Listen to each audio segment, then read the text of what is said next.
Hi, I am Dr. Rochelle Elizabeth Tayag, your friendly breast surgeon.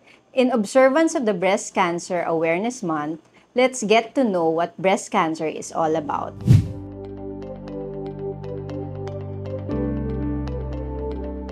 Ang breast cancer ay nagmumula sa breast ng tao. Ito ay mga kumpol ng abnormal cells na tumutubo, mabilis lumaki hanggang sa maging bukol siya, at kung napabayaan ay pwedeng kumalat sa ibang parte ng katawan.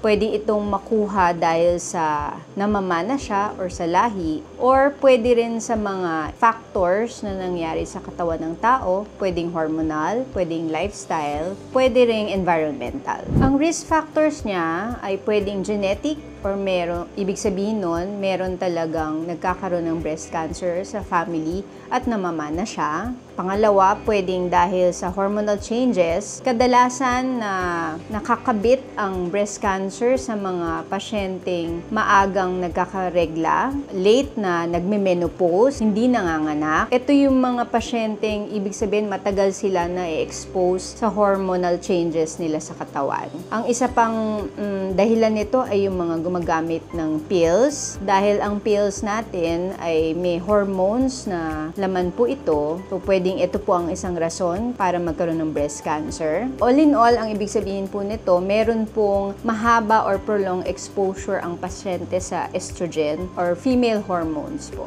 Ang pangatlong risk factor for breast cancer ay ang lifestyle. Ibig sabihin po nun ay kung naninigarilyo ka, kung umiinom ka ng alak, kung sedentaryo ka or hindi nag-exercise, hindi masyadong gumagalaw. Ito yung mga related po sa lifestyle na pwedeng mag-cause ng breast cancer. Pang-apat, ito po yung hindi natin mapipigilan, yung pagkaka-edad po or pagtanda. So habang tumatanda po tayo, pwedeng mag-increase po talaga or tumaas ang tsansa na magkaroon ng cancer sa katawan. Isa na dito ang breast cancer.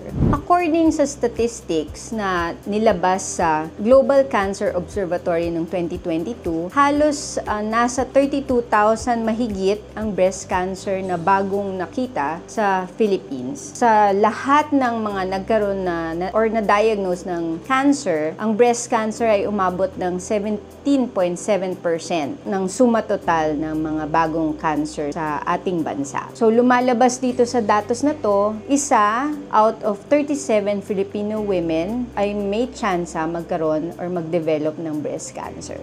For any concerns about your breast health, you may contact the numbers flashed on your screen. You may also follow us on our social media platforms. Sa De Los Santos Medical Center, we provide you with global standards of care with a personal touch. Kalinga ka dito!